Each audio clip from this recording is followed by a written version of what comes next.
Hello everyone, let us learn today bony features of the radius. Now this is radius, it is a lateral bone of the forearm and it is homologous with the tibia of the lower limb. As it is a typical long bone, it has got two ends, upper end, lower end and intervening shaft.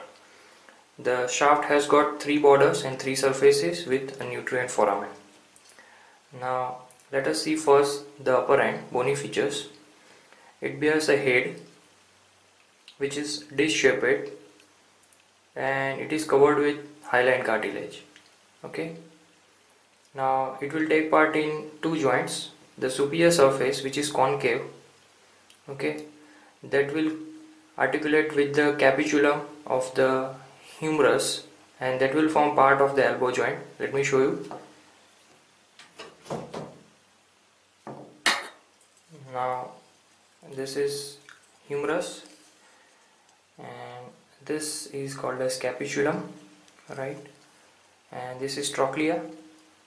So this capitulum will be in contact with the superior concave surface of the radius. Okay, so this will form the humeroradial part of the elbow joint, right. The circumference of the head is also articular and it fits into socket formed by radial notch of the ulna and the annular ligament, and together forms superior radioulnar joint, which is a pivot variety of synovial joint. Let me show you ulna. See this is right ulna and it has got a radial notch.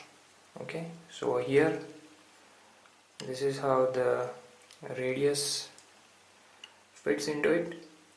Okay, and remaining socket is formed by annular ligament like this, right, and it rotates within the socket, which is partly bony and partly ligamentous, right. So that circumference of the head forms the superior radioulnar joint, whereas the superior concave surface forms part of the elbow joint. Okay, now next is a constricted neck. You can see over here, and that is also partly enclosed by the lower margin of the annular ligament, right. Next to the neck is a tuberosity, that is called as radial tuberosity, which is rough posteriorly and smooth anteriorly, right. So this is about upper end of the radius. Now the shaft of the radius, as you know, it is a typical long bone, so it has got three borders and three surfaces, right. Let us see first the borders. First is the anterior border.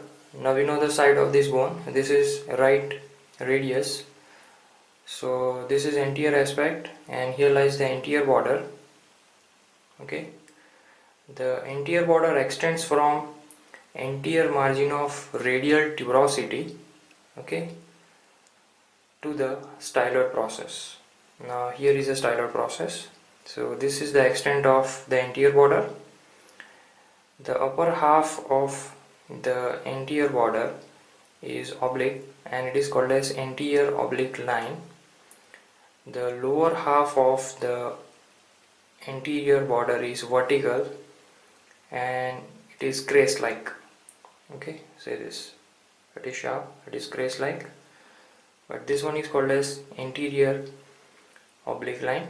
Okay, now the posterior border, this is tubercle of Lister, so this is posterior aspect of the radius, and the posterior border is a mirror image of the anterior border, right, and it is clearly seen particularly in the middle third, right, but again it has got in upper half a posterior oblique line. Okay, so as it is a mirror image, again it is oblique in upper half and vertical in lower half. The upper oblique part of the posterior border is called as posterior oblique line, right.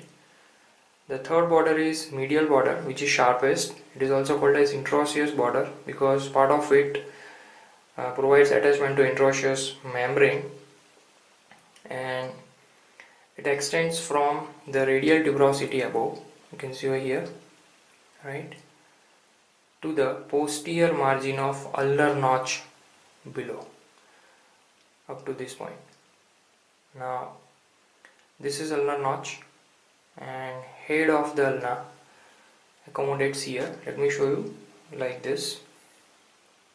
This is head of the ulna, and it articulates like this with the ulnar notch at the lower end, and together forms inferior radioulnar joint, which is again pivot radiosynovial joint.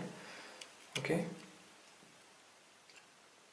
so that is about medial border or interosseous border. Now the surfaces, there are three surfaces. Anterior surface, it lies between the anterior border, okay, and the interosseous border or medial border, right. There lies a nutrient foramen along the course, okay, and the direction of nutrient foramen is upward, so the lower end is growing end for the radius, right.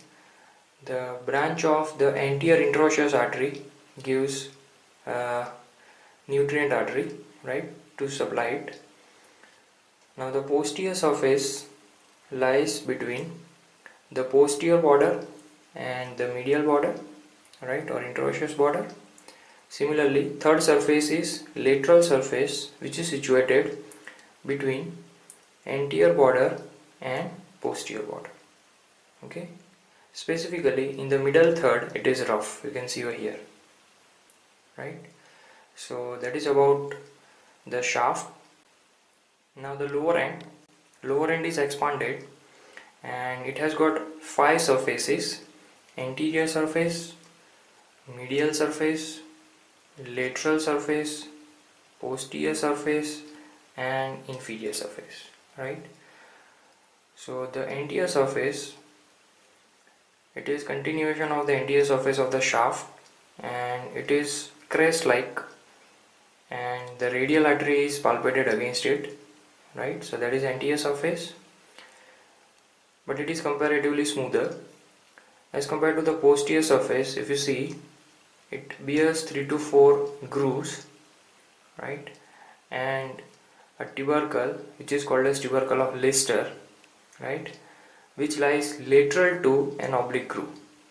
Okay, so here is the oblique groove, and you can see laterally there lies tubercle of Lister.